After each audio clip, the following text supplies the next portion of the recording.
pwedeng mamunga ang fruit tree mo sa loob ng 2 years kung ito ay grafted. Ito ay seedling ng avocado. Ito po ay video ko last 2021. Ito po ang kauna-unahang grafting video na ginawa ko. Mahalaga po na sterile ang ating grafting tool na gagamitin bago tayo mag-graft. Ito po ay seedling na pinatubo ko mula sa buto. Maganda po kasi ang pinatubo sa buto dahil po meron itong central root. Puputulin po natin ang seedling dito dahil cleft grafting yung gagamitin nating technique. Ito pong sayo na hawak ko ay galing po ito dun sa sanga ng punong avocado na namumunga na. Meron pong nagtanong sa akin na pwede raw po bang idugtong yung sanga na pinutol.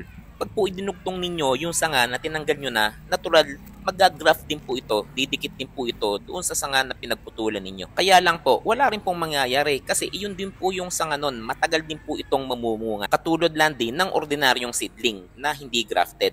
Kaya po tayo nagdudugtong ng sanga na galing sa punong namumunga kasi po alam natin yung variety ng puno na pinanggalingan nito at natikman na natin yung bunga nito. Kaya yung idudugtong po natin dito, clone po ito ng mother plant na pinanggalingan nito. May nagtatanong din po kung kailan po lalabas yung unang usbong nito. Ang average po nito ay 1 month. Pwede pong mas maaga at pwede pong mas matagal. Meron din po nagtatanong kung kailan daw po ba aalisin yung grafting tape. Makikita mo ninyo, pag parang nasasakal na yung dugtong, pwede na po nating alisin yung grafting tape. Mahirap naman po kasi pagka maaga nating inalis yung grafting tape, kung minsan po yung dugtong nababaklas. Mayroon din po nagtatanong paano daw po ba pumili ng tamang sayon. Kailangan po yung sayon o yung sanga na idudugtong ninyo, kailangan po active yung buko. Buhay po yung buko. Mapapansin nyo na parang malapit na po itong lumabas. Yung iba po nagtatanong din kung gaano po kagulang yung sanga o yung sayon na idudugtong natin. Sa avocado po, kahit kulay green pa yung sanga, basta po matigas na, pwede na po natin itong gawing sayon. At ito nga po na ikabit na natin yung sayon dito sa rootstock. Kailangan po sigurado na magkatapat yung cambium layer nito.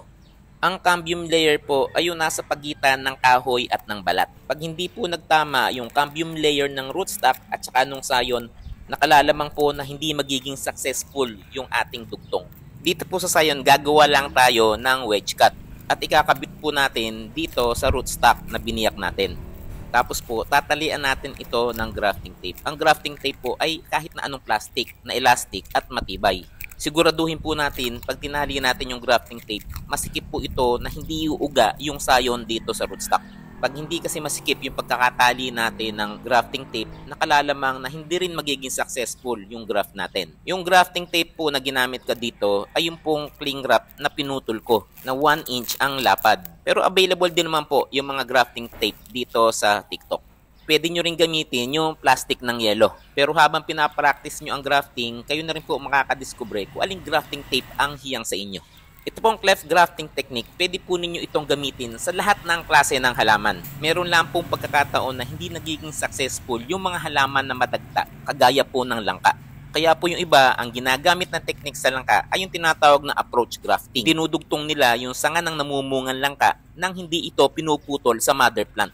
After po ninyo maidugtong, after po natin magdugtong, ilagay po natin yung date at kung anong variety ito. Para po sa ganun ay hindi tayo malilito dun sa mga ginawa natin. Tandaan po ninyo, ang pwede lang natin idugtong ay yung mga halaman na galing sa iisang genus. Mga variety ng avocado sa avocado, mga variety ng mangga sa mangga lang din. Hindi po natin pwedeng pagsamahin ang avocado at ang mangga.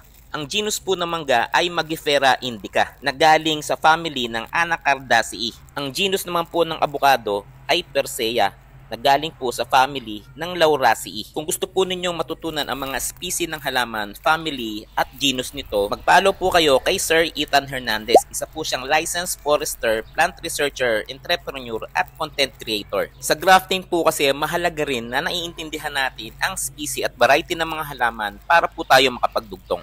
Pag po naiintindihan natin ito, maaari po tayong gumawa ng mga multi-variety tree, mga halaman o puno na mayroong iba't ibang variety ng bulaklak at iba't ibang variety ng bunga.